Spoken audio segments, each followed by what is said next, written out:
Bem, o assunto que nós vamos abordar agora é sobre o movimento retilíneo e uniforme.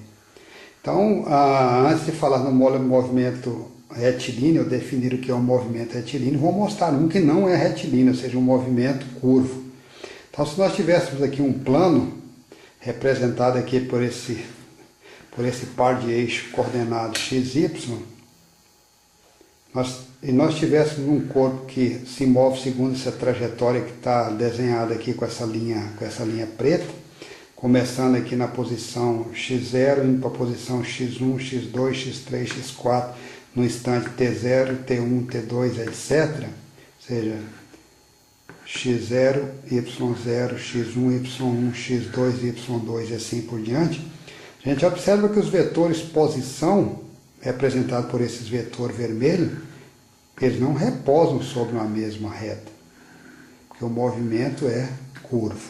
Ou seja, o ΔX entre a posição 1 e 0, que é esse vetorzinho preto, ou esse vetor ΔX entre 2 e 1, ou esse ΔX entre 3 e 2, também não são vetores paralelos, porque o movimento é curvo.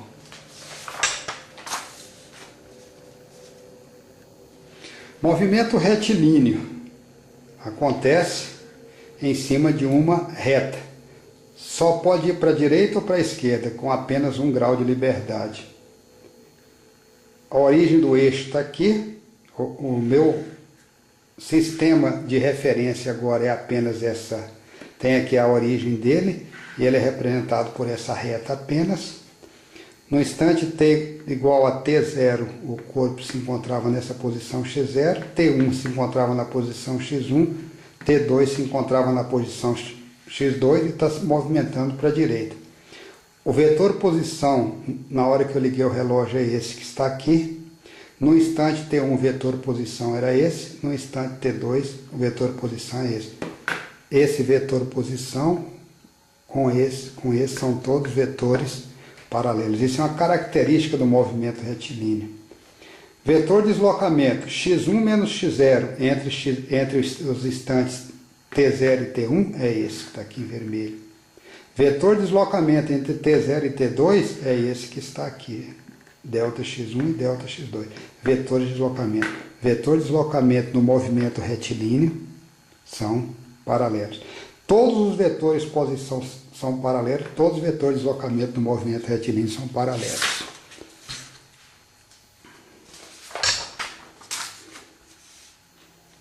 Representando aqui novamente a rua, posição inicial, vetor posição inicial de coordenada x0, vetor x no instante t de coordenada x. No movimento retilíneo, o vetor posição só é função do tempo. Ou seja, o vetor posição só é função da coordenada x, que, por outro lado, só é função do tempo. Ou seja, anda segundo as coordenadas dessa reta. Como se fosse uma reta numerada. No movimento retilíneo, o vetor posição x só depende de t, já que a direção está fixada. Só pode andar em cima da reta, só tem 1 grau de liberdade. É um movimento unidimensional ou retilíneo. No movimento retilíneo, o vetor de deslocamento só depende de x0, ou seja, de onde partiu, e do tempo. Parte de x0 e do tempo. Porque o vetor de deslocamento vai ser sempre x menos x0. E x é função do tempo. Está aqui novamente a origem, t0, na coordenada x0. Está aqui um vetor x no instante t com a coordenada x de t. X é o vetor, x de t é a sua coordenada ou a sua componente em cima dessa reta. Só tem uma componente, o movimento é unidimensional.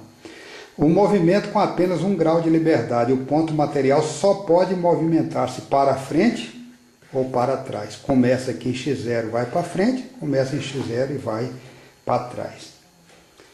O módulo do vetor deslocamento será x mais ΔX, que está representado aqui, x mais ΔX, menos x, que é esse pedaço. Ele poderá ser positivo, poderá ser negativo ou poderá ser zero.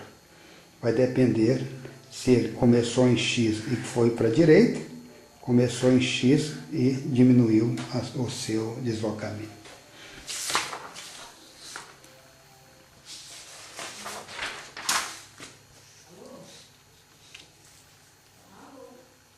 Movimentos retilíneos e uniformes. Então, colocando no plural porque existe uma infinidade deles.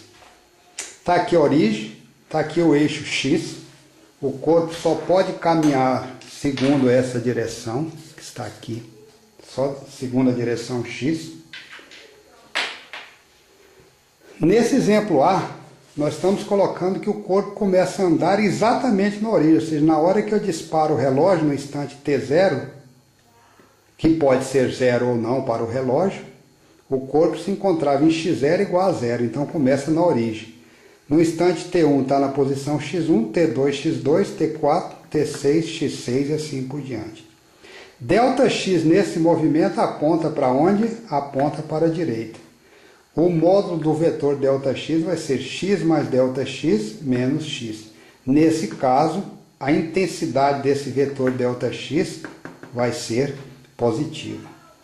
O valor da velocidade média vai ser calculado, já que ele percorre distâncias iguais, intervalos de tempos iguais, a gente sempre poderá pegar um par de posições quaisquer, por exemplo, x2 menos x1, desde que peguemos sempre os intervalos de tempos correspondentes, t2 menos t1.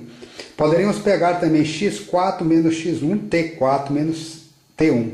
x6 menos x1, t6 menos t1. x5 menos x2, t5 menos t2.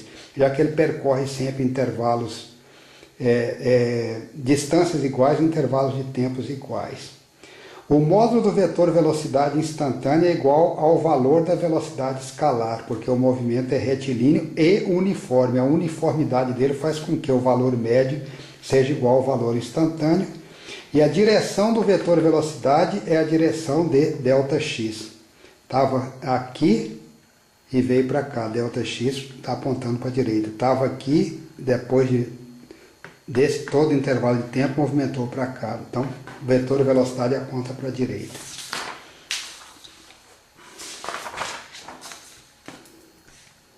Nesse exemplo B, está aqui a estrada, movimento é retilíneo, zero, a referência está aqui, a origem está aqui, T0, T1, T2, T3, na hora que eu liguei o relógio no instante T0, a minha referência temporal, ele estava aqui nessa posição x0, representado por esse vetor posição x0 de coordenada x0.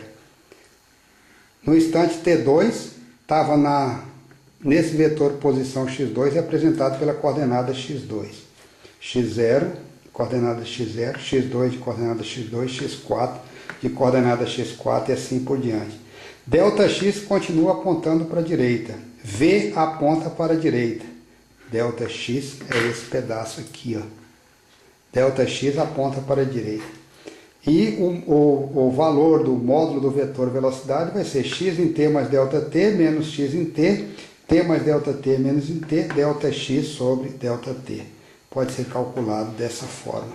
x2 menos x0, t2 menos t0, ou x3 menos x0, t3 menos t0 e assim por diante.